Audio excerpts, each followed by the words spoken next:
Hey SpaceWatchers, and welcome back. We are here at the third ESA Security Conference in beautiful Warsaw at the Warsaw Castle that you can see behind us. And I have now the great honor to talk with the chief scientist of JEDI, André Loesekrug-Pietri, and I know half of them was right. That's perfectly correct. Hi, Thorsten. How are you doing? Well, very good, and we had some inspiring talks about what Europe needs and should do, and I think it's time to turn all these nice words into action.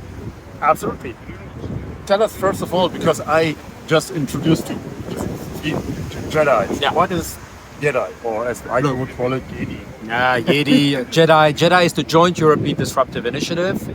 It's the precursor to a European Advanced Research Project Agency. So basically, fund topics which are too risky for the private sector, but that can be game changers and move forward European competitiveness, resilience, and also security. Three big topics: energy, life sciences, and computing. And interestingly, we put space within the computing part because we consider space as basically an extension of our digital world. Fantastic. Many of the buzzwords, topics you just mentioned were discussed here at the conference, and you were yesterday on a panel and gave some very inspiring notes on it. I would say the conference has a level qualitatively high, not so much entertainment, I would say, and not so much activity, and André really changed the narrative yesterday. Can you repeat that for our audience? Yeah, what happened yesterday? Look, we had a panel with venture capitalists, with deep tech and space entrepreneurs about what should be done and how can Europe be back in the front seat on space. Well, my main message was, I love to talk about technology and science. That's what we are about. That's what we finance. We support moonshots in Europe. We believe that, and that's the message I passed, we believe that we're in a world where technological acceleration makes cards can be reshuffled all the time. But what we need for that is to make sure that we fight the battles of tomorrow and not the battles of yesterday. So when we develop a constellation, we need to make sure that it's better than Starlink today. When we develop a launcher, we need to be ahead of the competition in terms of technology. When we develop new competencies, for example in cyber, we need to make sure that our systems, our ground systems and our systems in space are more resilient than others. And there is an opportunity because we have exceptional talent here. What I called yesterday is that we need finally to say the truth. The truth is that Europe is today extremely fragmented. We often consider money as being the issue, but we think that actually speed is the limiting factor. So we should consider speed as a key factor. So a lot of topics that, interestingly, a lot of people after the panel told me, thank you for finally telling out the truth. And I think that's key to make the right decisions. Interesting enough, over the last 2 days, we heard the fragmentation as one of the key challenges that Europe has.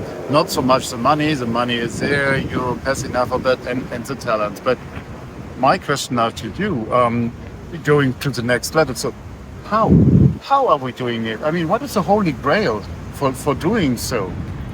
What hinders us? Well, what hinders is that we live in an illusion. First illusion that we have a common market. No, we have today 27 different markets, and unfortunately in all the areas of the future. In cyber, in AI, in quantum, and in space. There are 27 different markets. So when you're developing a new technology, a new startup, but also an industrial arm, the risk in technology is the same everywhere, in China, US, Europe. But the upside, the opportunity is continental in China and in the US, and it's national, so much smaller. So it's no surprise that actually there's less money, there's less risk being taken in Europe, because the risk reward is much less interesting. And it's even worse because when you have a US investor, industrialist that comes to Europe, he suddenly opens up the market, the US market, and so he's ready to pay a higher premium. So point number one is let's finally make sure that we have one market, and that means a lot of political courage from our different member states. That's point number one. Point number two is we have an organization. It may not be perfect, but it's DG is doing an incredible job at trying to push space. That's the European Space Agency. Why are we creating additional organization, for example, at the Commission?